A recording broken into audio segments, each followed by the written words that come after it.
Lesson number 5 poverty in India में अब तक हमने बात की गवर्नमेंट ने जो एलिवेशन प्रोग्राम्स लॉन्च किए हैं पॉवर्टी के लिए।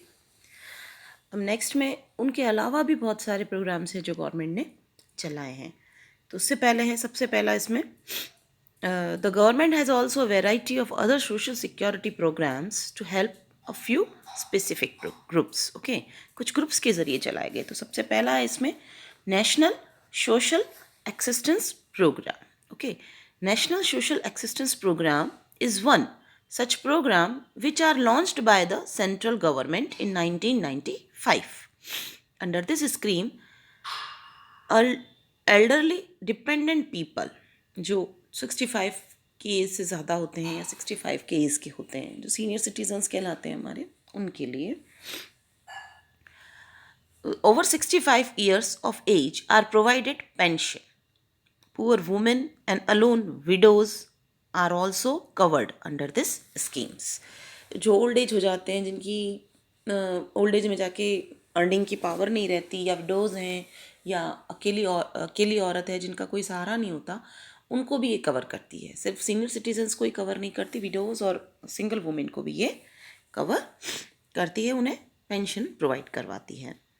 नेक्स्ट प्रोग्राम था national food security act 2013 was passed, which extend to the whole of India. This act gives legal entitlement to 5 kg of rice, wheat or coarse carols per person per month. 3 rupees, 2 rupees, 1 rupees. वही rice 3 rupees पर KG मिलेगा, और wheat जो है वो 2 रुपये kilo मिलेगा, और दालें जो हैं आपको 1 रुपये किलो मिलेगी। वरना आप नॉर्मली जाइए तो आपको क्या चावल 3 रुपये किलो मार्केट में अवेलेबल है? नहीं है। इट इज़ वेरी कॉस्टली ना। पर गवर्नमेंट ने फूड सिक्योरिटी, ताकि हर किसी को खाने के लिए मिल सके और कोई भूखा नहीं रहे। इस वाली रेट पे तो कोई भी उठा लेगा ना, ऐसा वाला सामान 3 रुपये केजी है तो आराम से। और ये मिलती है फेयर शॉप प्राइस, जो फेयर प्राइस शॉप्स होती हैं वहाँ पर उनके लिए अवेलेबल होती है। एक तरह का कार्ड बनाया जाता है और उस कार्ड के ज़रिए उनको ये प्रोवाइड करवाया जाता है। Poor person and identified by the states. The provides legal right to for food security 75% of the rural population and 50% of the urban population. Okay, next थी प्रधानमंत्री जन धन योजना। जन धन योजना जब शुरू की गई तो जो भी गरीब हैं या जिनका भी बैंक में खाता नहीं खुला हुआ है, उनको ज़ीरो बैलेंस पर खाता खोलने की फैसिलिटी दी गई कि आप बैंक में खाता खुलवाइए, ताकि कोई भी योजना हो उसका पैसा सीधा आपके खाते में ट्रांसफ़र किया जा सके। उस उद्देश्य से प्रधानमंत्री ने प्रधानमंत्री जन धन योजना शुरू की। ये शुरू हुई थी 28 अगस्त 2014 में। The government launch this scheme to promote savings habit among people by encouraging them to open a bank account. Besides promoting savings, it intends to transfer the benefits of government schemes and subsidies directly to the account holder. Each account holder is also entitled to rupees 1 lakh accident insurance and 30,000 life insurance cover. अगर accident से किसी की death हो जाती है तो 1 लाख रुपए का कवर देती है, और ऐसे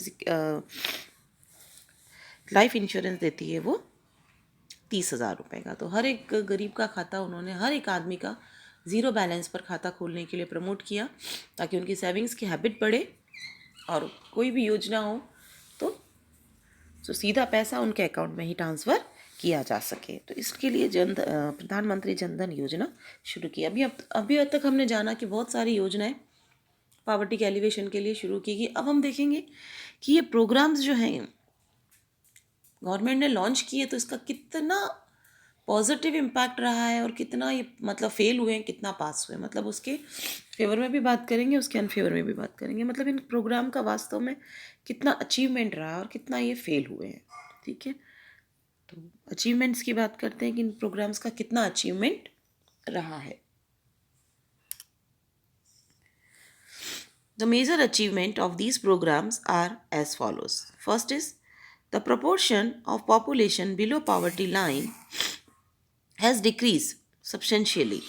It has decreased from 54.9% in 1973-74 to 21.9% इन 2011-12। देखिए जो 73-74 की मैंने आपको एक टेबल दिखाई, उसमें जो हमारा गरीबी का आंकड़ा बता रहा था वो कितना था, 54.9। मतलब आधे से ज़्यादा जनसंख्या हमारी क्या थी, गरीबी रेखा से नीचे थी। मतलब मैं 11-12 की बात करूँ तो गरीबी की रेखा के नीचे 21.9% लोग ही रह गए थे। तो ये एक अच्छा अचीवमेंट है, ये प्रोग्राम्स के ज़रिए ही हुआ है। दूसरा अचीवमेंट है, there has been an increase in wages in the areas of their operation, particularly in the backward regions. Okay. And third is the nutritional level of people, even the poorest, has increased. क्योंकि उनको अब सस्ते दामों पर क्या मिलने लगा, खाना मिलने लगा है, तो उन्हें पूरा न्यूट्रिशन मिलने लगा। क्लियर। अब इसके ड्रॉबैक्स देखेंगे कि इन प्रोग्राम्स का क्या ड्रॉबैक रहा, कहाँ कहाँ ये फेल हुए। मतलब बहुत ही सिंपल सी चीज़ें हैं, आप आराम से मन से भी लिख सकते हैं। So some of the drawbacks of the programs are started below. These programs could not be implemented efficiently. The administrative machinery of these programs has been inefficient. मतलब जो programs इन लोगों ने लॉन्च किए वो पूरा मतलब पूरी क्षमता के साथ उन्होंने काम नहीं किया। इनके अंदर जो डिपार्टमेंट्स इन्वॉल्व थे उन्होंने अपनी पूरी एफिशिएंसी के साथ इसका काम नहीं किया। देखिए बहुत सारे योजनाओं का प्रचार प्रसार नहीं होता तो लोगों को जानकारी नहीं मिलती, ठीक है, और अगर जानकारी नहीं मिलती तो वो उसके लिए आवेदन नहीं करते, और कुछ लोगों के जो जान पहचान के लोग होते हैं उनको इसका फ़ायदा दे दिया जाता है, कोरी कागज़ों में ही होकर रह जाती है। ये सारी प्रोग्राम्स जो होते हैं उनके बेनिफिट सारे कागज़ों में ही होके रह जाते हैं। वास्तविकता में जिनको ये प्रोग्राम का मिलना चाहिए उन तक तो ये पहुंचता ही नहीं है ना। तो दो compared the magnitude of poverty, the amount of resources allocated for this programs was inadequate, ठीक है ना। ड्यू टू वन पर्सन और the other a large number of people even above the poverty line who took advantage of these program। यही मैंने आपको बोला कि जो ओवर द पॉवर्टी लाइन होते हैं वो भी इसका फ़ायदा ले लेते हैं, और वास्तव में जो पॉवर्टी लाइन के नीचे उसका इसका बेनिफिट मिल नहीं पाता। The poverty alleviation programs could not be linked with the overall development strategy. They only aim to generating more and more employment opportunities without paying any attention on the overall developing strategy. Okay. They have largely remained government sponsored programs. There has been lack of effective participation of the poor people in these programs. Okay. तो ये इसके drawbacks रहे हैं। अब हम बात करेंगे area of concern. तो while evaluating these programs point out three major areas of concern in the regard so these are unequal distribution of land and other base assets and मतलब पुअर्टी की जो मेन पूरा पढ़ा है हमने, तो कहाँ पर हमारा है, तो unequal distribution and land and other assets है ही नहीं equal distribution.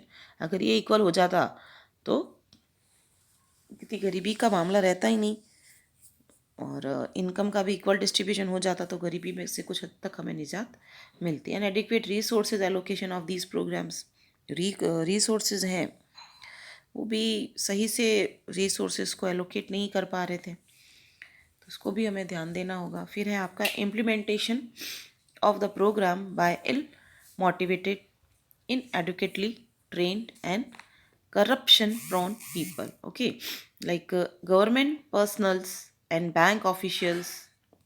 Poverty can be effectively eradicated only when the poor have their active involvement in the implementation of these program। तभी संभव है जब पुअर खुद अपने हक के लिए आगे आए कि ये प्रोग्राम हमारे लिए चलाए गए हैं और इसका फ़ायदा हमें मिलना चाहिए, किसी दूसरे को नहीं मिलना चाहिए, तब ये बात जाकर कहीं अच्छी होती है और प्रोग्राम सक्सेस होता है। वरना वो लोग खुद ही जागरूक नहीं थे तो दूसरे ही उठाएंगे उसका फ़ायदा। उनको तो कागज़ों में दिखाना ही पड़ता है हमने इतने लोन दिए, हमने इतनी हेल्प की, ये प्रोग्राम इतना सक्सेस हुआ। तो पुअर्स को खुद को भी आगे आना होगा और उन्हें भी अपने खुद के हक के लिए अवेयर रहना होगा। तो ये था पॉवर्टी इन इंडिया लेसन।